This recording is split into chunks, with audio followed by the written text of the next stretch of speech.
Today we've got a great revenge story all about becoming the worst nightmare on a flight. We'll get into that in a bit, but first, I planted bamboo all around my apartment building because my landlord sucks. I'm playing the long game on this one. So I live in a really cheap one-bedroom apartment with my daughter, who's now 8. We moved in 4.5 years ago. My landlord promised me the 2-bedroom at a very reasonable rent price. Well, when the 2-bedroom had become available, despite my income and ability to afford the rent price we had discussed, he told me he's not comfortable renting to someone on just one income, meaning a single mom. He knows I make enough to cover the 2-bedroom for what he said he'd rent it to me for. Nope.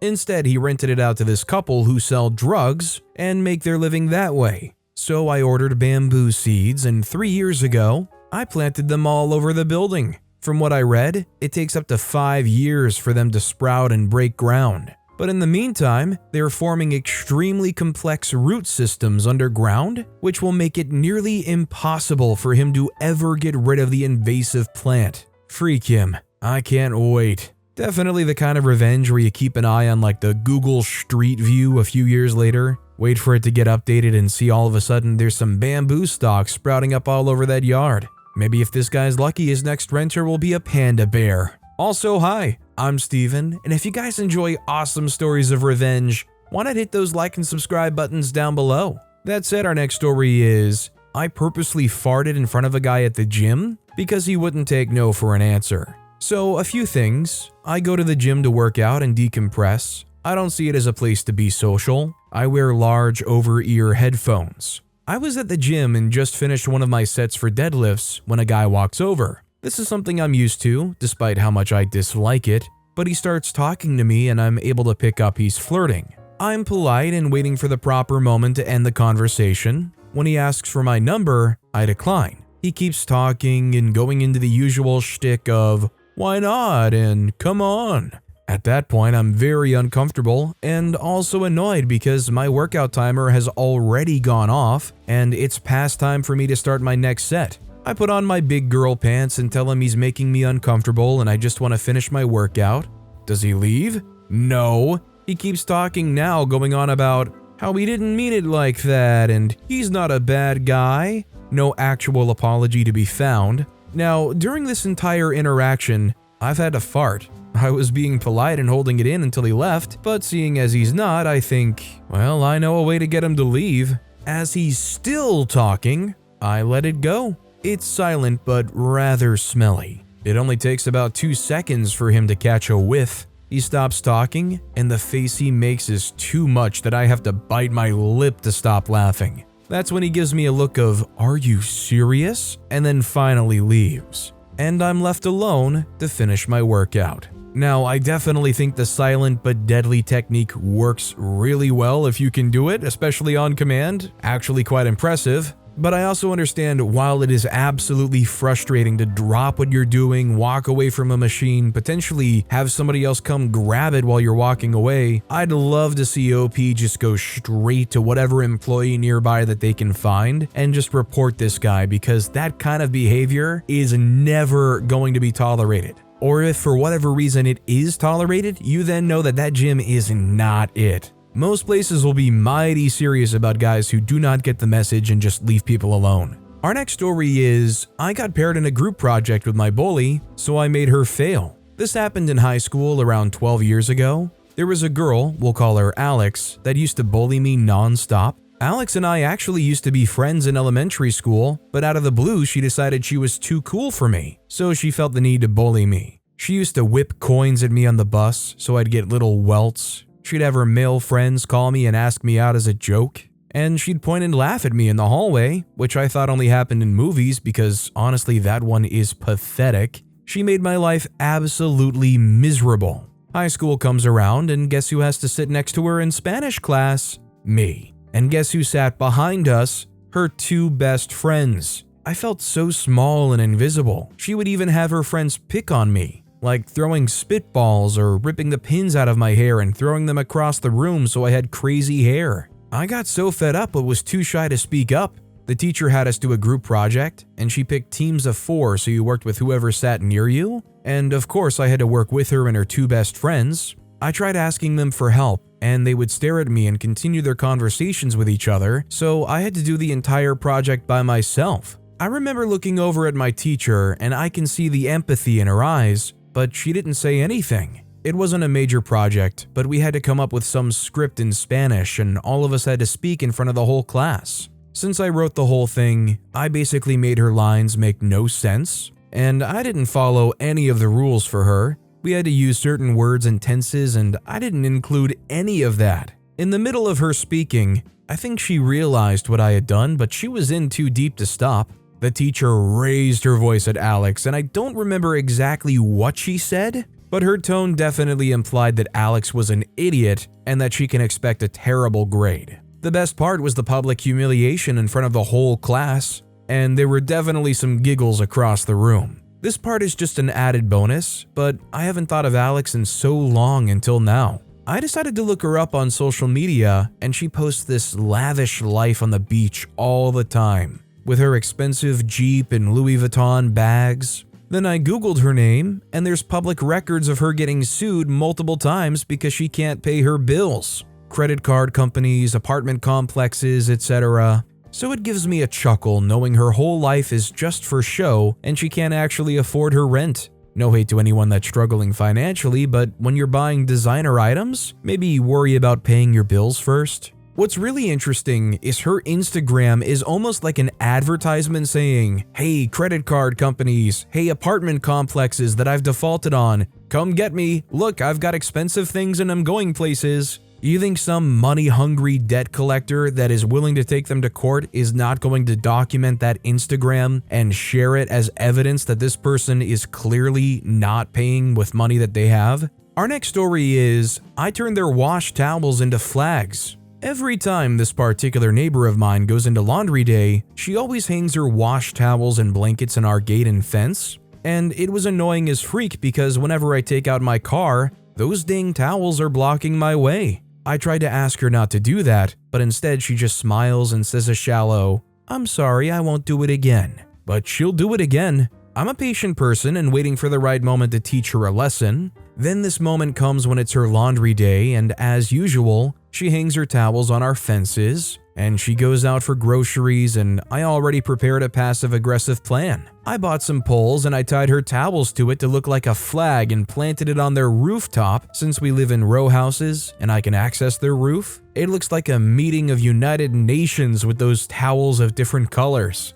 Soon she returns and saw my masterpiece, and she immediately confronts me and shouting hysterically, "Why did I do that?" I just smiled and shrugged my shoulder and said, "At least I didn't put it in the trash." She leaves quickly and climbed on the rooftop to put down those towels with an angry look. To this day, no more towels are hung on my fence again. I mean, I'm just glad Opie didn't get in any more trouble. I'm just glad the neighbor didn't fall off the roof. God forbid somebody that's all fired up and feisty like that, they climb up on their roof still shooting angry glances down. I'd be worried that they might be a little bit more lackadaisical, a little less thoughtful than usual trying to pull down these makeshift flags, and all of a sudden, whoops, the flags aren't the only things that got put down. This next story is taking revenge on abusive parents before I move out. We'll update. So the title says it, but for more information, my mother was neglectful and barely gave me any attention unless she was scolding me. It was a complete 180 in front of people and on Facebook. She cares about image, relevant. My father was my safe parent. Safe as in, whenever I didn't do something I wasn't taught or didn't entertain an argument with him, he would get violent. There were many times I thought he was going to end me. He would even say so himself and tell me he would make it look like an accident. I won't list the things he's done to me, but maybe I will someday, but for now, I'll focus on updating. So, November 29th, 2023, my mother's worried about image, and she's been on some keto thing and she's lost a lot of weight. Good for her, but it annoys me because she makes comments like, "Here, take these pants, they'll fit you," and when they're too big, "There's no way they could be too big for you." Just little crap like that, you know? Also, I know, giving me pants is a good thing, but it's in the manner she does it. Oh, just tell her to stop. No, when I tell her to stop something that makes me uncomfortable, she doubles down. If I call her out and then I upset her, she screams at me, dad finds out, and yeah. I know I'm a total jerk for this, but I want to get some kind of revenge that I know would absolutely destroy the both of them before I move out. I'm getting my stuff together. So today, I replaced her zero sugar drinks with sugared drinks. I think tomorrow I'll replace her carb-free stuff with carb stuff. She didn't notice any difference with the drinks today, so yeah, let's go. I think for my father, I'll replace his drugs, recreational drugs, not medical. I'd never do that, with safe, not drugs. Like I said, I'll keep you guys updated. Ever since I was a little girl and watched Matilda, I've always had a fantasy of doing stuff like that. No Miss Honey is going to save my inner child, so here I go. I just know my therapist is not gonna like this, but oh well. Edit. Thank you for the replies. My father isn't as abusive as he used to be. I don't fear for my life anymore, and I can't go no contact because there's a family member that I need contact with. Edit 2. Guys, I'm not putting fentanyl in anything. Edit 3. Okay, thank you so much, you guys. But my dad isn't dependent on drugs, it's just weed. Second, he won't end me. He used to be violent, but he hasn't been violent with me since I was 19-ish. Well, I wish Opie the best of luck. I mean, it's one thing to maybe switch the drinks around, and I'm honestly surprised they couldn't tell the difference. I'm somebody that loves themselves some zero sugar drinks or diet drinks or whatnot, but I definitely think I'd still notice if I was all of a sudden out of the blue drinking something with 65 to 75 milligrams of sugar. That said, I wouldn't go near messing with the father's stuff like that. I feel like if there's any scenario where they're going to tell it was messed with, they're going to realize that's definitely oregano and somebody either stiffed them or stole their stuff. Our next story is, I was disinvited as a godfather to a christening. This happened a few years ago. I was friends with a straight couple at work. The girl told me she'll take me as the godfather to her son. However, I remember the guy joked that I'll make his son gay. Not an uncommon joke here in the Philippines, where at least 40% of the guys you meet are gays. This is akin to jokes like, how do gay people increase if they can't have children? So I just laughed it off. But some christening day, this was a couple of months after the conversation, I never received an invite as a godfather and never received an invite to the reception, while all our colleagues, we're all in the same team, were invited in the church and at the reception. Everyone in the office group chat were gushing at how cute the baby was. I was in disbelief. Come Monday, everybody was talking about the christening, some even asked why I didn't go. For people I was close with, I just whispered I wasn't invited. Now, here in the Philippines, godparents are expected to give money or gifts around Christmas times to their godchildren. We traditionally call this aguinaldo. So that year, I spent so much buying gifts to all of my colleagues' kids. Some are my godchildren, in fact, except for this couple's child. Made sure to happily announce I have gifts for all of their children and told them to look inside their drawers. This couple did not show any reaction whatsoever, but I knew it stung. I ceased being friends with them too.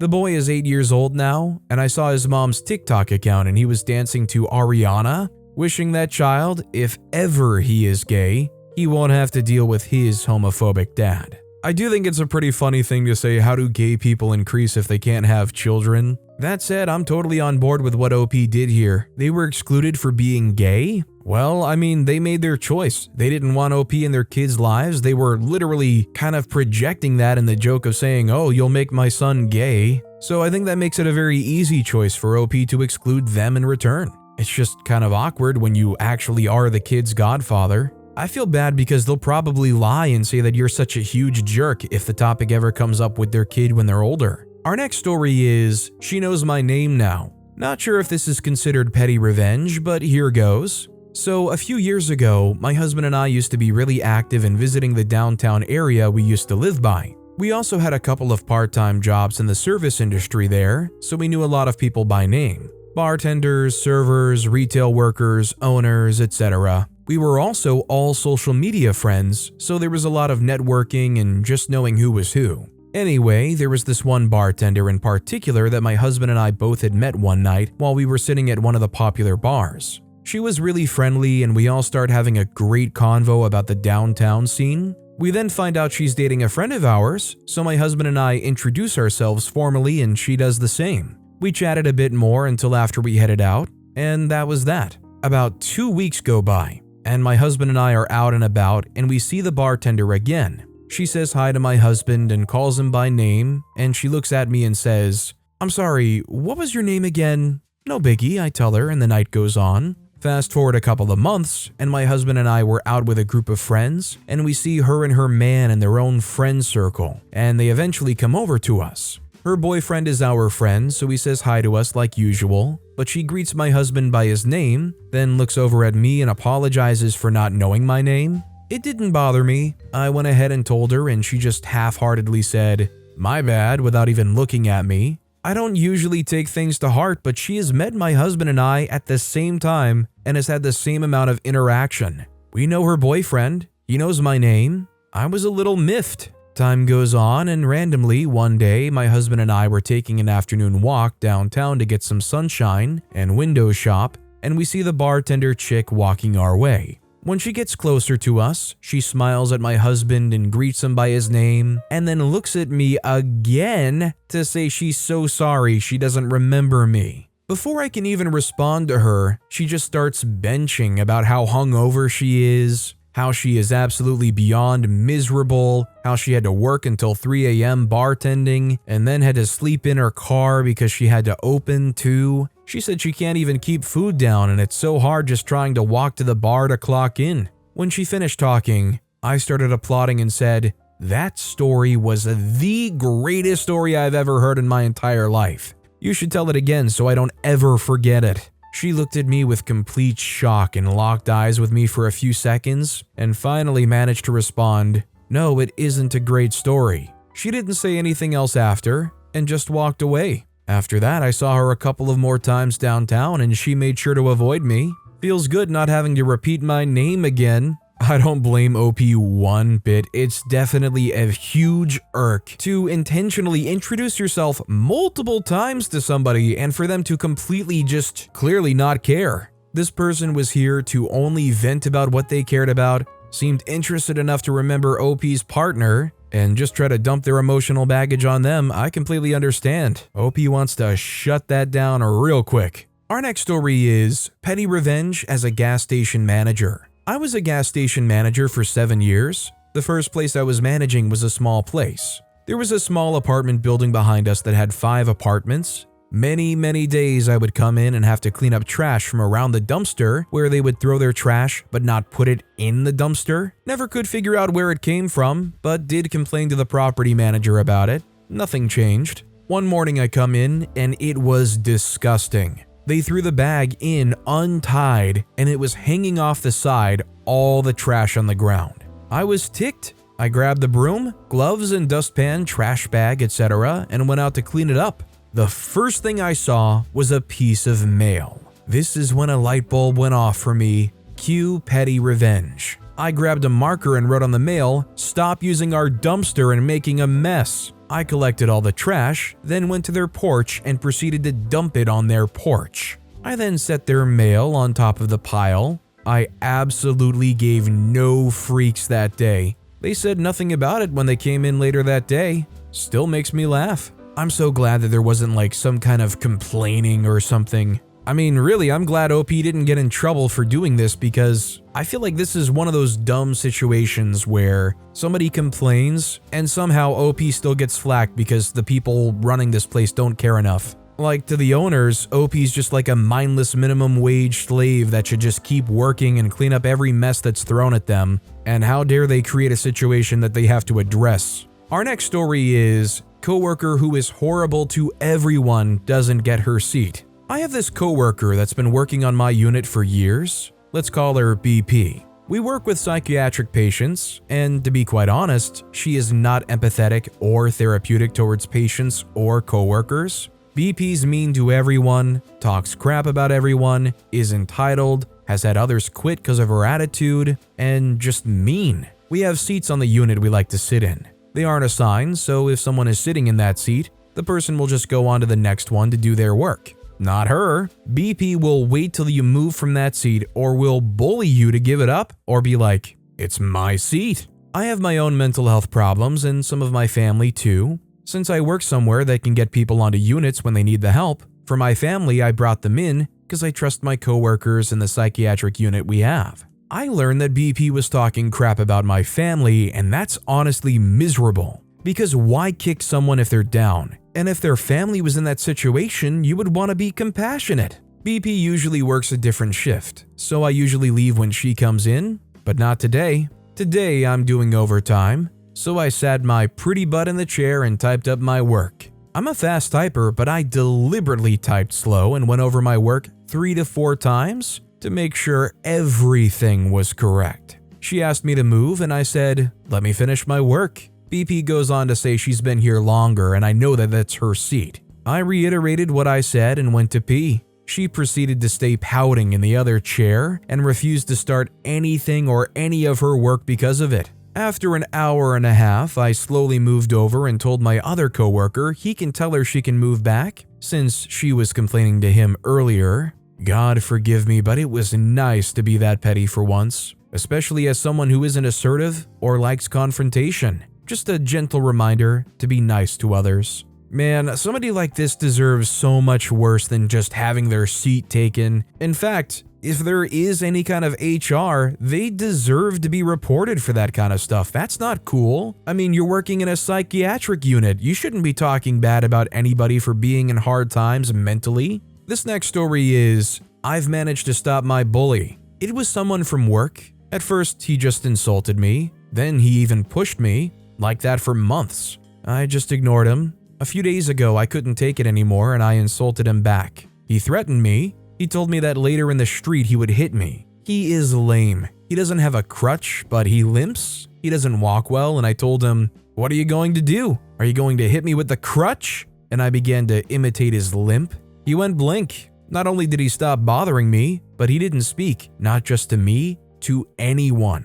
It's sad that to stop a bully, I have to become one of them. I don't know how old this bully is, but I almost feel bad in a way because I feel like there almost has to be other stuff that's going on that's making them act out like this. I mean, obviously, if they're an adult, there's no excuse. But still, there's gotta be more going on, right? Our next story is, stop urinating with opened door. So, my husband is a wonderful man that just happened to be used to urinating with opened door. Our relationship is usually without petty disputes or childish one-upsmanship. Well, after spending a year asking him monthly to close his door so I don't have to see and hear him pee, I snapped, decided that diplomacy is useless, and instead went into offensive. He was peeing, doors opened wide, and I just went in, leaned into the door frame, and started staring at him quietly. He stopped urinating and looked at me like I was a weirdo. He asked, "What am I doing?" I said that I thought the opened door was an invitation. He asked me to leave and close the door. I did this 2 more times. After that, he finally realized that our bathroom door does in fact close and that he also has that power. Anyway, I handle most of our disputes in slightly more mature manners. 100%, this is something that irritated me so much growing up. I don't know why, but there were people who just loved to leave the door wide open while they were peeing. And even now, when some of my relatives visit or stay over for a couple of days, they'll use the restroom, shut the door, but not lock it. So when you live alone, you're kind of just accustomed to nobody being in the bathroom. It slips your mind and bam, you walk in on somebody sitting on the porcelain throne. What annoys me the most is when I would walk past the bathroom, and right as I'm walking past, I hear the tink of them actually locking it, only because they heard me walking close. It just seems like such a common sense thing to me. This next story is how my ex-coworker's rash decision cost $4,500+. In my previous job, a colleague had accrued over $4,500 in travel stipends throughout the year. He left the company on good terms, but unexpectedly, I received a notice about a debt in his name that somehow fell into my lap. I reached out to him to relay the message, but his response was unexpectedly harsh. Despite my role as a mere messenger and being in a relatively senior position, he seemed to relish the opportunity to lash out at someone above him in the company hierarchy. He grudgingly agreed to settle the debt, expressing frustration over the financial burden it would impose. As I wrapped up our call with an apology for the inconvenience, he abruptly hung up. Ironically, he was unaware that I had just assisted another individual in clearing a much larger debt of over $6,000, thanks to some loopholes I'd discovered. My plan was to extend the same courtesy to him. If the payment proved burdensome, I was prepared to help. However, his rash decision to settle the debt without further discussion closed that door. Just an hour later, I learned he had paid in full, missing out on a potential resolution I could have offered. I think in a situation like this, I'd be a bit worried, but I mean, granted, I don't know what this guy's financial situation was like. Maybe they were the kind of person that could stomach that hit. I don't know if my mind would go to, hey, can you particularly help me out on this? But if it's something that has to go through the company, I would be like, is there a payment plan option? Our next story is living large. My sister-in-law is a special case. She's living with us to find herself, I guess. It's been coming to a head lately that she does nothing.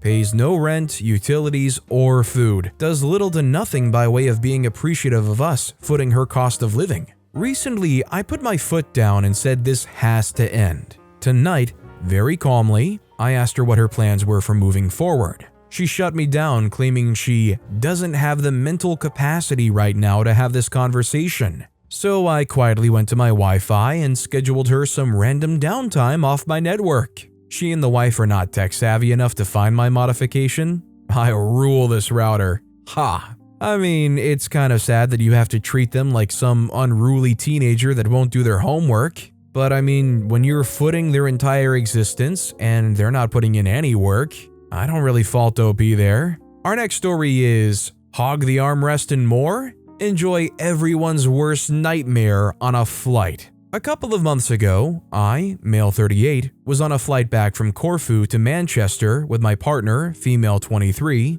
our son, 14 months, and my partner's parents, male 59, female 54. With the title, you can probably guess where this is going already. We all booked and paid for our seats to be sat together on our orange-themed budget airline flight with a 3-3 layout either side of the aisle. I took the aisle seat to the left on my own, with my partner and her parents taking the 3 seats together across from me to the right. We all know the budget airline business model: cram as much cattle in as physically possible, make it uncomfortable as possible, although I don't mind the lack of reclining seats, having had so many Karens in front of me on long hauls before, and charge for everything possible barring the lose. Though I believe that has been discussed by a couple of budget airlines in the past. Upon taking my seat, the gentleman in the middle seat was taking the full armrest up. No issues here, it was to his right. His assumed partner at the window seat used the one between the two of them, and I have the one to my right on the aisle. However, not only was he taking up the armrest, his elbow was taking up a large portion of my seat. And when sat back, seatbelt on, I took a few elbow jabs to my kidney region. Not taking hints of me pushing back or my less than discreet missus saying to me to tell him to move it or lose it, I decided that my son and his lack of plain etiquette, sleep, space to play in, and all-around lack of understanding why he's back on one of these plain thingies after 11 nights in the sun and splashing daily in a pool was my responsibility to settle down and keep entertained. Side note, we previously agreed that as I had other passengers to my side, and the other 3 are all together and related, they would tend to him on the flight out of politeness to others. Anyways, the kidney elbower soon had a taste of his own medicine as my hyperactive, overtired, and confused son was lashing his limbs about like one of them tall, blowy blokes you normally get on used car sales forecourts, caught him with a few sweet heels and even a backwards headbutt to his right torso. All this while still not screaming though, so other passengers weren't disrupted by his shenanigans. Yes, my flight was uncomfortable. But it was before I took my son on my lap anyway. I just made sure that I wasn't the only one to endure an uncomfortable flight. If only the gentleman had not taken liberties of overhanging the armrest with his elbow in my kidneys. See, I really don't understand people like that. I mean, if this guy was so gargantuan that he literally couldn't help it, maybe I'd understand. But this guy had to be consciously aware of feeling his elbow jabbing this guy in the ribs or the kidney. I mean, how much of an intentional jerk can you be? I don't think the guy maybe had the capacity to understand what OP was doing was malicious, but you kind of pray that they could figure out that OP chose to have the kid and was having the kid act out all wild solely just to upset this guy, solely just to get back at him. But with that being said, that's all the time we have for today. Now, if you want to hear another awesome story of revenge, check out that video on the left. Or if you missed my latest video, check out that video on the right. That said, I'll see you all next time with some more stories.